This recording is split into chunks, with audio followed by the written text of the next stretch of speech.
It's one of your favourite songs, isn't it? Well, it's certainly one of the favourite songs of, my sort of fairly enduring lifetime, if you see what I mean. Because your fairly enduring lifetime, or his. Jerry Rafferty. Well, is Jerry Rafferty alive or no? dead? He's not alive. He's not alive. You once killed off Mike Oldfield. That's right. By mistake, who is still alive. It was actually Jerry Rafferty. Thinking he was Jerry Rafferty, because I think you described him as dying in Ibiza. Yeah, well, that's right, but he didn't. Anyway, listen, somebody who is sadly not with us anymore is the man who played that saxophone solo, which is probably the most famous saxophone solo in the history of rock music, isn't it? Well, I don't know if it is, actually. Interesting you should say that. What, do you think it's a better one? Well, I mean, only because I'm a big Bruce Springsteen fan, right? And if you think of the E Street Band. The E Street Band, and Clarence Clemens, who was the sax player for the big black guy who was the sax player for... And he used to do some amazing stuff on, like, Jungle Land. But you may be right. I mean, they may not be as well known as this. Exactly. I think as an individual sort of, a riff, I suppose, a saxophone riff, it was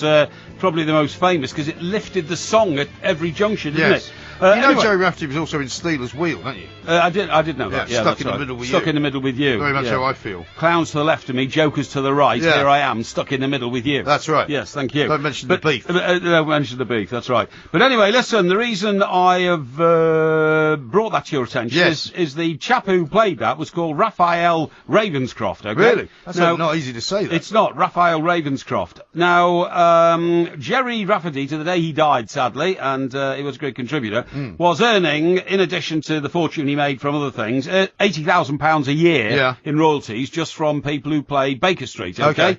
Old Raphael Ravenscroft got £27 for the solo performance as a session musician when Baker Street was performed. And sadly, Raphael Ravenscroft's no longer with us, but his will has just been published, and he left his widow a total of £1,000. £1,000. £1,000. That was all he had left when he died. Oh, God. All right, well, listen, hang on to that thought for a moment. Yeah. I mean, it could be difficult. Now, here's a good suggestion for a famous sax riff. It's Careless Whisper from Wham. George Michael. Yes, okay, yeah. I mean, that's a pretty famous song, so I don't want you to sing it. Why do you have to sing it? Careless Whisper. That's not anything like it. It is, it's like that. No. Anyway, just to finish carry on. So his widow Nicola will just receive £1,000. That's all his estate was worth. Okay. So he didn't get any royalties from the actual song. None at all. Which I suppose is standard, isn't it? If you just go into a studio and record something.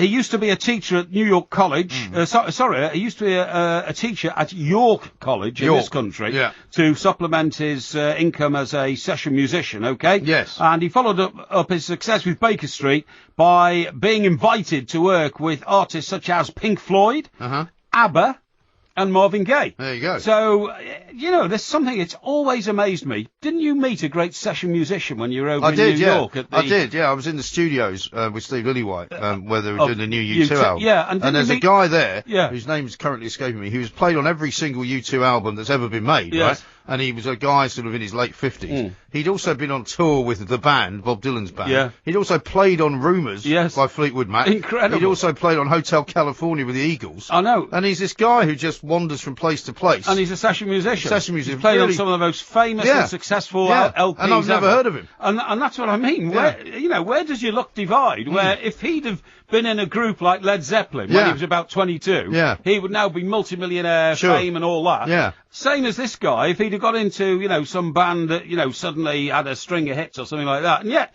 they become session musicians, and they are sort of, another day, another dollar. It is remarkable. Amazing. Mark says, here's another sax riff that can possibly compete with Rafferty's, David Bowie's contribution on Lou Reed's Walk on the Wild Side. Yeah, Walk on the Wild Side, yes. So you might think of that one as well. Yeah, I still think, if anybody said to me, saxophone, one of these psychological things, day, night. Word association. And all that, and if somebody said word association. Word association, that's the thing, and if somebody said sax to me, I would say Baker Street. It's a family show. Yeah. I would say Clarence Clemens, you see. But that's because I used to be a big Bruce Springsteen fan. Yeah, I suppose so, yeah. But, it's a difficult...